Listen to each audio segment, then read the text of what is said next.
തമിഴ്നാട്ടിൽ മലയാളികൾ സഞ്ചരിച്ച കാർ അപകടത്തിൽപ്പെട്ട് യുവതി മരിച്ചു. എറണാകുളം സ്വദേശി ഗൗരിയാണ് മരിച്ചത്. കൊച്ചി കേന്ദ്രീകരിച്ചുള്ള ലോക ഡാൻസ് ട്രൂപ്പ് തമിഴ്നാട്ടിൽ പ്രോഗ്രാമിൽ പങ്കെടുക്കാൻ പോയപ്പോഴാണ് അപകടമുണ്ടായത്. വിവരങ്ങളുമായി സഹിൻ ആന്റണിയാണ് ചേരുന്നത്.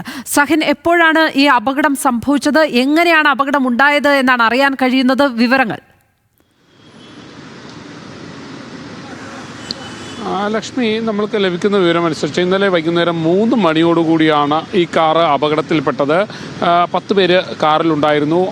മലയാളികളായ 10 പേരായിരുന്നു. 5 യുവാക്കളും 5 യുവതികളുമായിരുന്നു കാറിലുണ്ടായിരുന്നത്. ഇവരെല്ലാവരും തന്നെ എറണാകുളം ജില്ലയിൽ നിന്നുള്ള ആളുകളാണെന്നാണ് അറിയാൻ കഴിയുന്നത്. പ്രത്യേകിച്ചും കൊച്ചി നിവാസികളാണ് ഒട്ടുമിക്ക ആളുകളും. ഇവർ ചിദംബരം തിരുമുല്ലവാസലിൽ നിന്നും മറക്കാനയിലേക്ക് പോയ സമയത്താണ് അപകടമുണ്ടായത്. ചിദംബരത്ത് ഇവർ ഒരു വീടെടുത്ത് താമസിക്കുകയായിരുന്നു. കാരണം ഒരു വീട് എടുത്തിട്ടുണ്ട്. അവിടെ നിന്നാണ് ഇവർ പുറപ്പെട്ടത്. ഇവർ ഡാൻസ് ട്രൂപ്പിൽപ്പെട്ട അംഗങ്ങളാണ്. ആ ഡാൻസ് ട്രൂപ്പിൻ്റെ പേര് കൊച്ചി കേന്ദ്രീകരിച്ചുള്ള ലോക ഡാൻസ് ട്രൂപ്പ് എന്നാണ്. ഇപ്പോൾ സീസണാണ്, അതുകൊണ്ട് തന്നെ കൂടുതൽ പ്രോഗ്രാമുകൾ തമിഴ്നാട്ടിലുണ്ടായിരുന്നു. അതുകൊണ്ട് തന്നെയാണ് ചിദംബരത്ത് ഒരു വീടെടുത്തിരുന്നത്. അവിടെ നിന്നും ഈ 10 പേര് ഒരു കാറിൽ യാത്ര ചെയ്യുകയായിരുന്നു.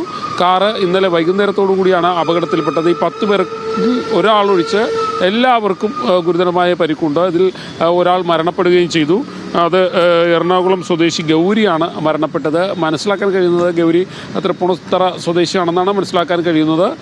എന്തായാലും ഈ 10 പേരിൽ ഒരാൾ മാത്രമാണ് അപകടമൊന്നുമില്ലാതെ രക്ഷപ്പെട്ടത്. ബാക്കി 9 പേരിൽ ഒരാൾ മരണപ്പെടുകയും 8 പേർക്ക് സാരമായി പരിക്കേൽക്കുകയും ചെയ്തിട്ടുണ്ട്. ലക്ഷ്മി.